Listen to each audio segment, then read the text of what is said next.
Bonjour tout le monde, je m'appelle Jerry et je suis l'expert Fuji et aujourd'hui je vais vous montrer les 10 caractéristiques, pas une dizaine, mais à peu près une dizaine des caractéristiques principales pour la XA1. C'est le nouveau appareil compact de système avec objectif interchangeable de Fujifilm.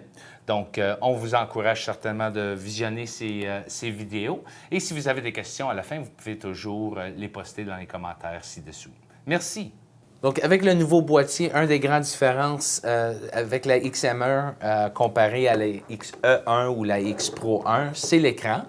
L'écran pour la XM1, à cause qu'on n'a pas de viseur, on n'a aucun viseur numérique ou optique avec la XM1, on a introduit ici un écran articulant qui nous permet à soit viser l'écran vers le bas pour les photos par-dessus la tête, ou bien pour ceux au niveau de la ceinture, on peut se replacer l'écran comme qu'on a besoin. Donc ça, c'est une des grandes différences de la XM1 que de la série X en total avec la X Pro 1 et la XM1. C'est l'écran lui-même. L'écran lui-même est de la même grandeur, 3 pouces, à 4 de version ou de 4 par 3 sur les dimensions, donc un petit peu plus dans l'image avec l'écran sur la XM1. Donc, on a plusieurs modes de rafale avec la XM1. Pour avoir accès aux rafales, nous avons ici la touche avec un petit symbole qui a l'air comme un appareil photo. On a tout simplement appuyé sur la touche et on voit nos modes de rafale ici. On peut aller à 5,6 prises par seconde ou bien 3 prises par seconde avec une meilleure qualité d'image. Nous avons les bracketing de ISO et d'exposition, ainsi que le bracketing pour la simulation de film et pour la plage dynamique aussi. Donc, pour les rafales, je vais aller en 5 prises par seconde. Donc, je vais juste faire que la poupée saute un peu. Et parce que je suis dans la mauvaise mode, je ne suis pas dans un bon mode. Bon, voilà. Et maintenant, je suis dans des prises à haute vitesse. J'étais en mode de priorité d'ouverture et mon ouverture était très, très petite. Donc, dans ces circonstances-là, mon obturateur va être trop lent. Donc, je ne pourrais pas avoir mes 5,6 prises par seconde. Ici, j'ai un vingtième de seconde, qui est encore pas énorme. Je vais juste augmenter mon ISO pour peut-être avoir une meilleure vitesse d'obturateur. Maintenant, j'ai un 85e de seconde, donc je devrais être capable d'avoir mes 5 prises par seconde. Donc, j'appuie pour prendre ma mise au point et je fais le déclencheur. Et ça peut prendre jusqu'à 30 images en mode de rafale de 5,6 prises par seconde. Donc, voici mes photos, la première photo. Et voici les autres photos en séquence ici sur l'écran.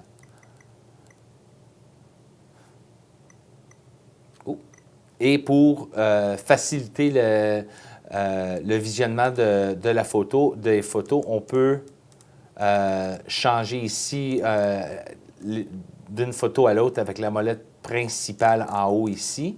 Ou bien on peut augmenter la photo, faire comme un zoom dans l'image pour se rapprocher, pour assurer que les images ne sont pas floues comme celui-ci.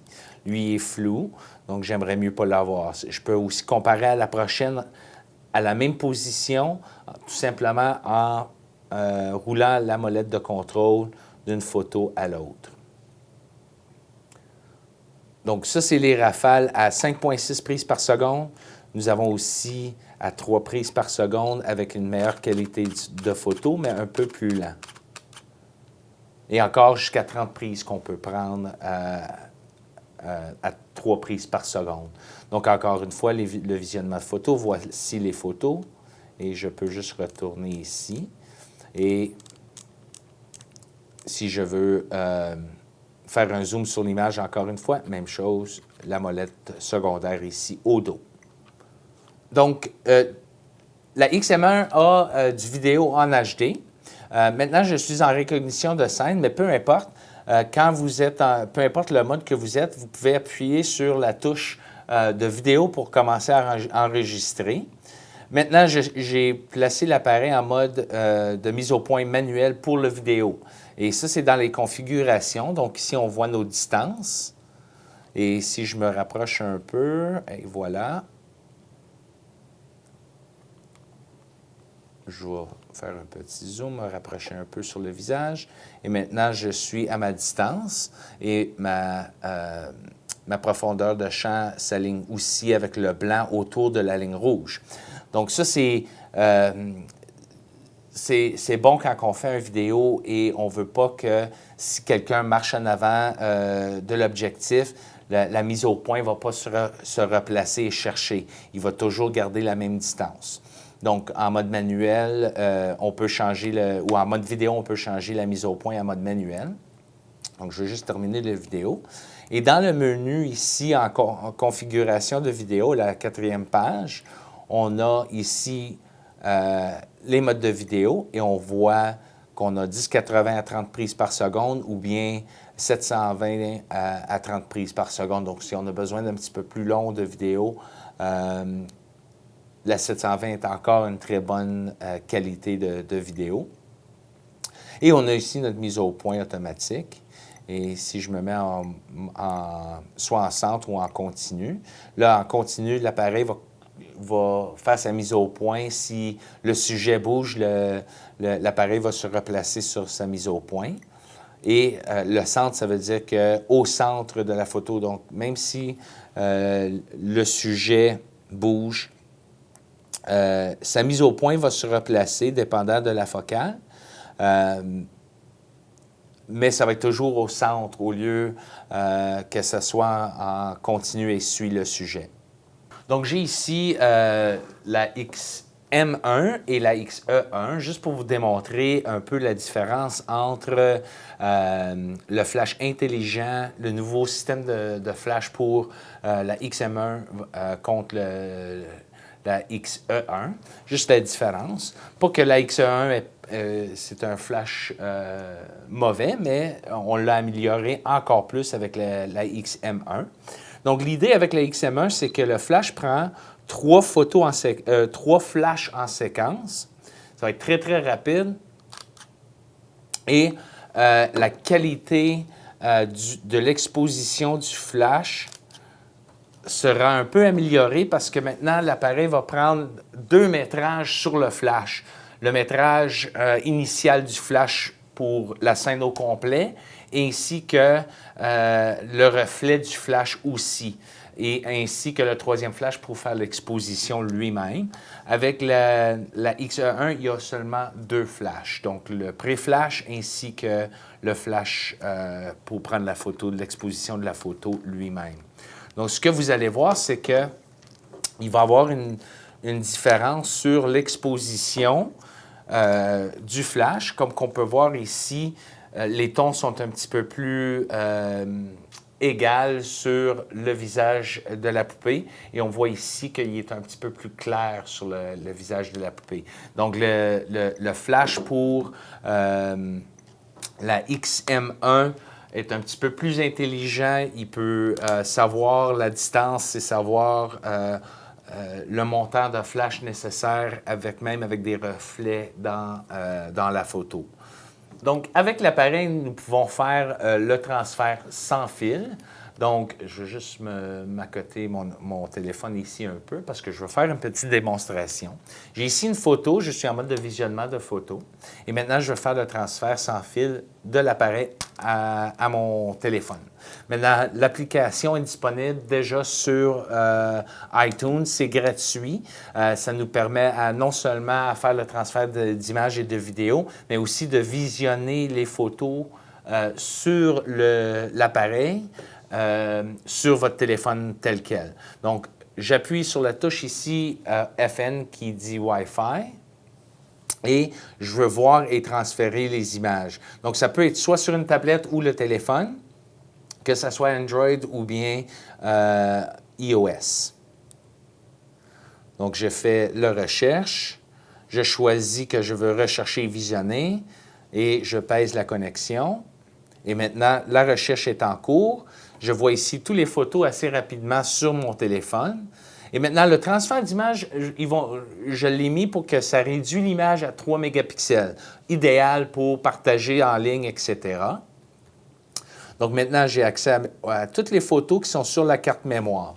Donc, je vais juste mettre le téléphone, l'appareil photo, je vais juste le placer ici. Et je peux maintenant visionner toutes les photos sur mon téléphone qui sont sur la carte mémoire. Et je peux choisir laquelle que je veux transférer. Donc, je vais choisir une qui est déjà choisie. Oh, parce que je l'ai déjà, lui. Donc, ici, je vais choisir... pourquoi pas, je vais choisir lui. Et je peux en choisir plusieurs. Et j'appuie sur Importer pour importer l'image. Et on voit ici l'image qui s'importe et que c'est sauvegardé à la mémoire du téléphone. Là, je peux partager, imprimer ou importer d'autres images, pas imprimer, mais partager. Je peux voir toutes les photos ici sur mon téléphone. Je peux les partager ou bien je peux tout simplement quitter. Et maintenant, ça débranche le sans-fil automatiquement de l'appareil à votre iOS, ou bien votre téléphone ou Android. Donc, j'ai devant moi ici la XM1 avec toute la famille de série X. Vous pouvez voir même, c'est un peu éloigné de l'appareil, donc je vais juste le ramener ici. Et donc, je peux vous montrer ici toute la famille. Et ici, à droite, on a la XM1 et la X20. Comme vous pouvez voir, les boîtiers sont presque identiques en grosseur. Juste pour comparer un peu au boîtier de la X Pro 1, on peut voir ici une assez grande différence de grosseur. Donc, juste pour vous montrer ça. Et l'autre grande différence avec la XM1 et la X Pro 1 et la XE1, c'est la molette de contrôle ici en haut a la version, le mode SR Auto, donc le mode de recognition de scène. Donc, plus automatique, plus pour l'amateur qui veut vraiment pas y penser à la photo et juste laisser l'appareil prendre la photo directement. Donc, dans le mode SR, ça comprend tous les modes de recognition de scène, incluant le macro, les modes de nuit. Ça tout dépend vraiment de les circonstances.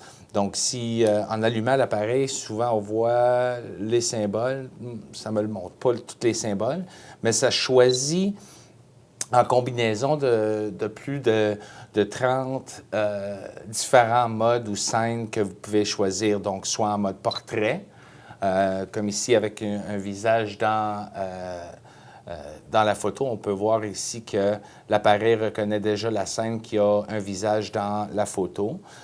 Si c'est une photo macro, l'appareil va automatiquement aller en mode macro pour se rapprocher en mode pour la mise au point automatique. Donc, on voit le mode macro.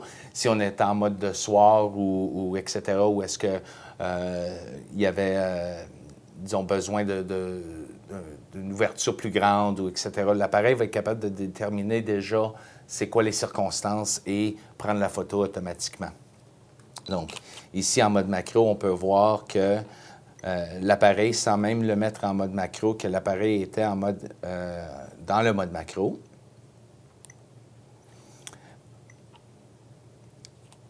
Et on peut voir dans l'information aussi tous les détails ici. En mode de visionnement, en appuyant sur l'information Displayback, on peut voir l'information que l'appareil a pris. Donc ici, c'était ISO 3200, etc., à cause de la luminosité ici. Donc, ça, c'est le mode SR Auto. C'est le mode automatique pour la XE1. Donc, avec la XM1, sur la molette de contrôle, nous avons bien entendu les modes automatiques et les modes manuels, mais nous avons aussi les modes de position de scène. Donc, ici, on peut choisir dans les modes de scène, donc on se met sur la molette de contrôle sur le SP et on pèse la touche menu sur le dos et on voit nos sélections. Et on a visage plus doux, donc c'est un portrait avec un petit peu plus doux. Nocturne avec trépied aussi, les feux d'artifice, les couchers de soleil, la neige, parce que c'est tellement blanc, l'appareil doit savoir, c'est mieux de dire à l'appareil qu'il y a beaucoup de blanc, comme ça il va compenser sur l'exposition. Même chose avec la plage, les soirées ou les veillées, les fleurs, et le texte aussi. Donc ça, c'est les modes de position de scène. Si on se met, disons, en mode de texte, l'idée ici, c'est que ça permet de prendre, ça met l'appareil en mode macro tout de suite, automatiquement, on voit.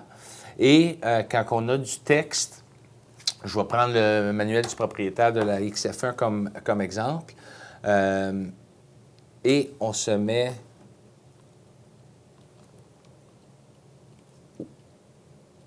Là, la distance minimale de la focale est éloignée.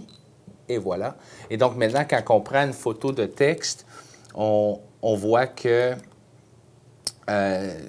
il est plus, disons, net comme image. Donc, ça augmente la netteté d'image pour qu'on puisse voir l'écriture. Donc, comme exemple...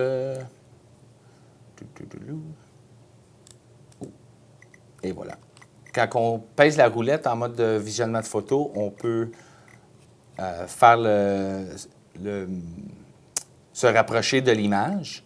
Et comme ça, on voit tout de suite ici comment net l'image est en mode de texte. Donc, si on a besoin de prendre des photos de texte avec une très bonne netteté d'image, c'est idéal de le mettre à cette position-là. D'autres modes qu'on peut se servir, disons comme le mode de nocturne et nocturne trépied. Donc, ça va vraiment vous donner un effet spécial pour les photos de nuit. Comme tous nos appareils maintenant, nous avons les modes avancés. Donc, ça, c'est les modes un peu avec les filtres avancés qui fait comme des images un peu plus artistiques directement du boîtier. Donc, on a le mode avancé de jouet. Donc, si ça fait comme les bords ombrés, comme si c'était un appareil de poche ou d'enfant de très basse qualité, mais ça fait comme un effet spécial encore avec les bords ombrés un peu. Nous avons ici aussi le mode miniature qui est bon pour les paysages. Ça fait comme une maquette ou ça fait l'air comme une maquette. Les couleurs pop, donc ça augmente le contraste et la saturation de couleurs. Ça met la filtre High Key, ça augmente la luminosité et réduit le contraste pour avoir comme un effet artistique de surexposition. Et les images sombres, ça fait l'inverse. Donc, les images sont plus sombres et les lumières sont un peu plus... où les tons sont beaucoup plus sombres. Il y a aussi les couleurs dynamiques, donc fantaisie un peu, ça crée un effet un peu extrême sur les couleurs. Le flou artistique, ça fait une image ou des portraits flous de rêve ou un petit peu plus artistique qui fait que ça fait une image, disons, que ça a l'air comme plus professionnel ou plus comme si on était dans un studio. Et on continue avec... un petit peu trop loin. Et les couleurs partielles, donc le rouge, l'orange, le jaune, le vert, le bleu, le violet. Donc, ça prend une photo avec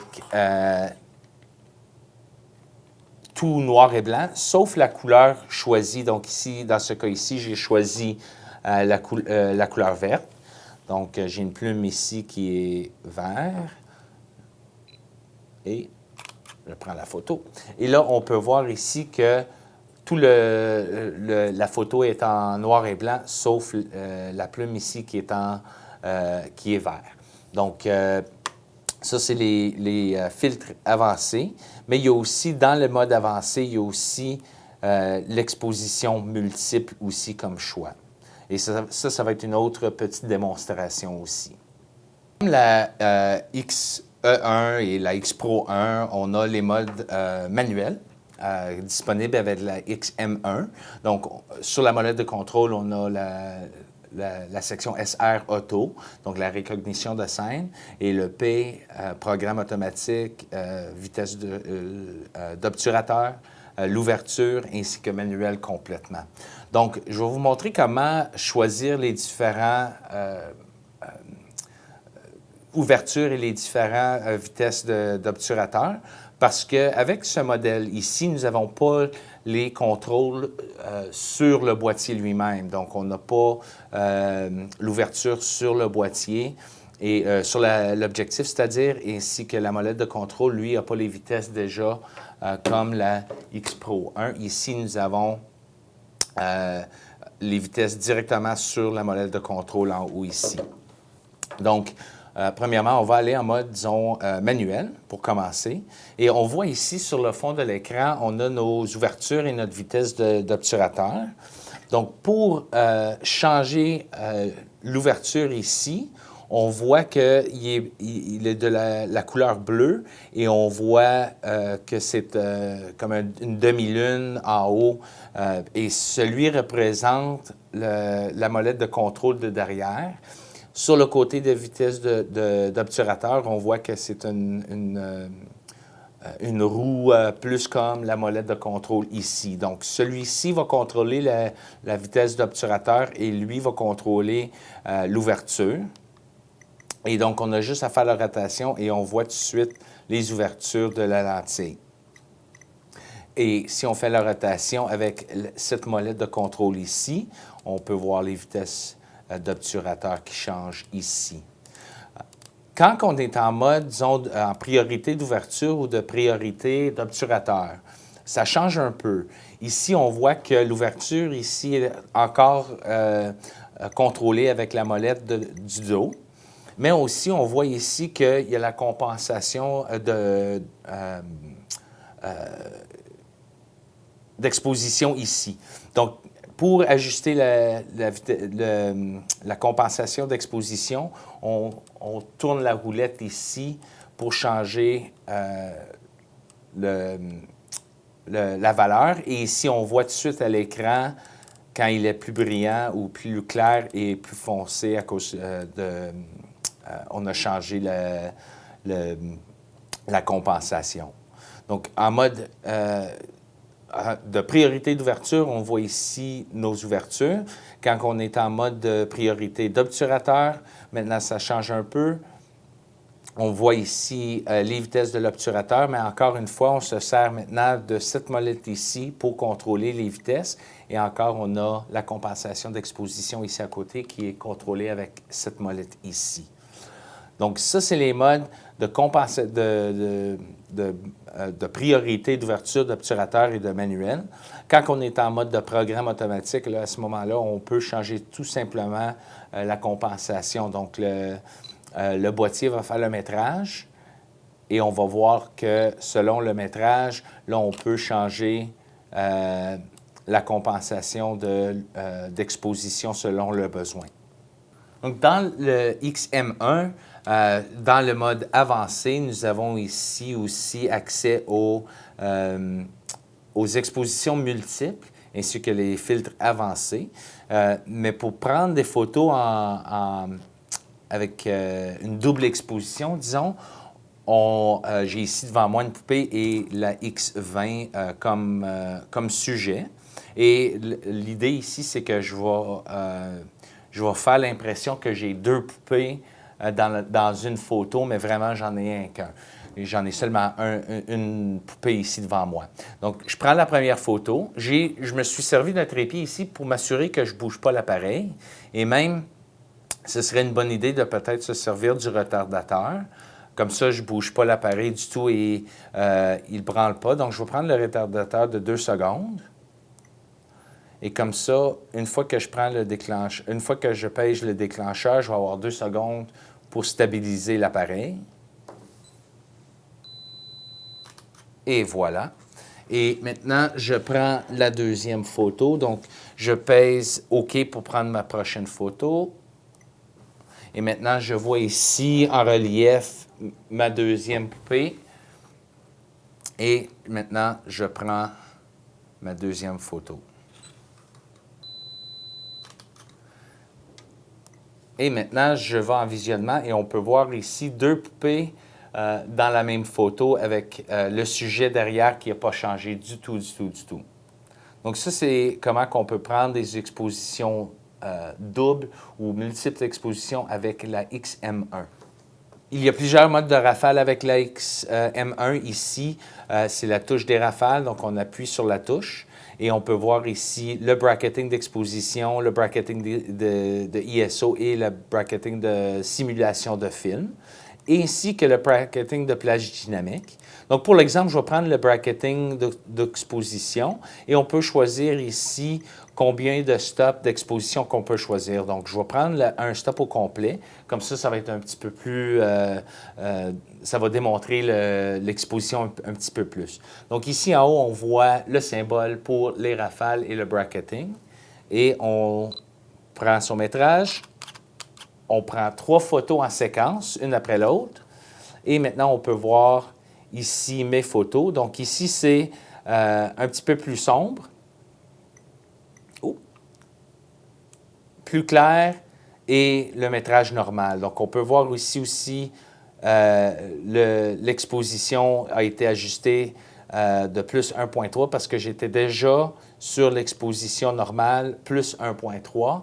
Donc, pour surexposer le 1.3, on doit aller à 1 et 1 tiers au lieu de tout simplement 1 tiers. Et voilà le 2 tiers, le moins 2 tiers pour le stop au complet.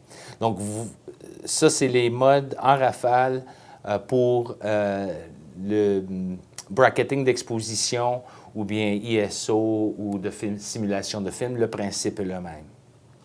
Donc, la XM1 est très semblable avec, en ce qui concerne les modes de mise au point avec la XE1 et la X Pro 1. Donc, c'est un système de contraste, mais très rapide sur la mise au point automatique. Maintenant, si on veut avoir accès aux mises au point manuelles, on doit aller dans les menus pour avoir accès. Si on veut avoir accès aux différents points de mise au point, on a ici la touche AF et on a 49 points qu'on peut choisir et on peut aussi agrandir le centre de mise au point ou bien même le rapetir si on a besoin d'un point un petit peu plus précis. Si on pèse la molette, ça va ramener la grosseur de la région de mise au point automatiquement. Et ça nous permet d'avoir aussi des mises au point, tu sais, de côté, si on prend des portraits ou des paysages qu'on a besoin de recadrer, qu'on ne veut pas recadrer. Donc, pour avoir accès au mode manuel pour la mise au point, on a tout simplement à toucher la touche de menu et on voit dans le réglage, la mode de mise au point, on voit vers la droite et on voit tous les différents modes. On a la zone multi, donc ça va choisir la région ou le sujet le plus près. De zone, lui, c'est la celle qu'on peut choisir. Comme on peut choisir la région. En mode continu, c'est un système de continu qui nous permet de rapidité ou d'avoir une mise au point plus rapide quand on veut prendre une photo. Et on peut aussi suivre le sujet. Donc, ça va s'attacher à un sujet et ça va suivre le sujet pendant qu'il bouge. et bien entendu le mode manuel. Maintenant, pour faire la mise au point manuelle, on a aussi l'assistance de mise au point. Donc, on peut choisir soit la version standard ou la version originale qui est un peu... on se relie strictement à nos yeux et à l'écran et ce que l'on voit sur l'écran. Avec l'écran de haute qualité comme celui-ci, c'est encore assez supportable. Mais par contre, pour avoir un petit peu plus de précision, on a aussi de Focus Peak Highlight ou de haute lumière. Donc, ce que ça va nous donner, c'est un relief au sujet quand il est à sa mise au point. On voit aussi ici, sur le bas de l'appareil, on voit les distances ainsi que notre profondeur de champ. Donc, si j'étais, disons, en priorité d'ouverture, je peux aussi choisir une profondeur de champ plus large. Donc, on peut maintenant voir qu'on a plus de profondeur de champ sur notre photo, surtout à des grandes distances. Donc ici, j'ai l'infini, de 15 pieds à l'infini. Donc, ça nous donne vraiment accès à voir, disons, des paysages très belles avec une grande profondeur de champ. Donc, comme tous les appareils de Fujifilm de série X, ils ont tous ici une touche de qualité ici en bas à droite. Donc, peu importe dans quel mode que vous êtes, vous avez accès, sauf le mode SR Auto. Donc, je suis ici en mode priorité d'obturateur et je vais peser la touche de qualité et on voit ici que ça me montre dans quel mode que je suis.